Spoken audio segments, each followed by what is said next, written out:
Hey kids, this is Ivan. How you doing? This is number 8 in the weapons series, and hopefully within the next video or two we're going to wrap this whole thing up. Now I just took a look at number 7 this morning, and man, I'm sorry I rambled quite a bit. I was tired last night, so sorry number 7 went a bit too long. I should have just said that, hey, speed factor, do it simple, weapons versus armor class, don't do it unless you really want to.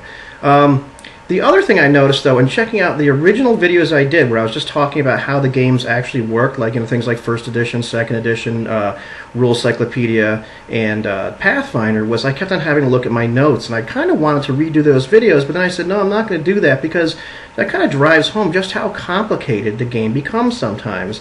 And that's part of my holy grail is, geez, do I really want my game to be that complex, So sometimes you just kind of have to, take a step backwards and say, geez, how is it really worth it to have all this, crunchy, great stuff, and if you just can't remember it, or you have to keep on referring to stuff. So I'm going to take a look at some of these really simple questions and then leave a couple of the harder ones for last.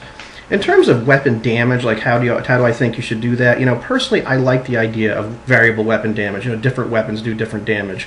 If you want to do something like the flat D6, or it's by class, like if you're playing something like OD&D or basic, go ahead. Those are great systems. But I like the idea that the dagger does D4, the battle axe does D8, the short sword does D6, etc. And in terms of weapon size, I understand sometimes if you have like a halfling or a little gnome and they're using a scimitar, maybe it should do D6 instead of D8. But I don't see the need to kind of Belcar Bitterleaf all the small weapons, and geez, why not let a dagger do D4 instead of D3 just because the guy's little?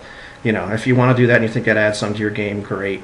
In terms of the different weapon types, I kind of like that idea of the really light weapons, because that kind of helps you adjudicate, what can you use in your offhand for two-weapon fighting normally. And, for some other mechanics, this weapon's really light so you can move it around really fast. And, the idea of one-handed and two-handed weapons, and that maybe, you get some kind of benefit for using a weapon two-handed. I like the idea that either you just give them an extra point of damage for using, weapons two-handed, or you get to use 1.5 times your strength bonus.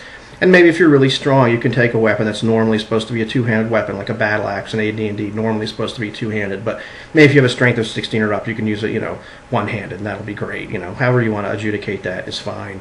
In terms of improvised weapons, just to go over some of these other simple topics, I like to make calls on the fly with that sort of stuff. I don't want to have this, unified mechanic for stuff like that, because, geez, if somebody wants to throw a brick at somebody, maybe that's easy. Maybe they don't even get a negative to hit. It just does a couple points of damage, or 1 to 3 or whatever.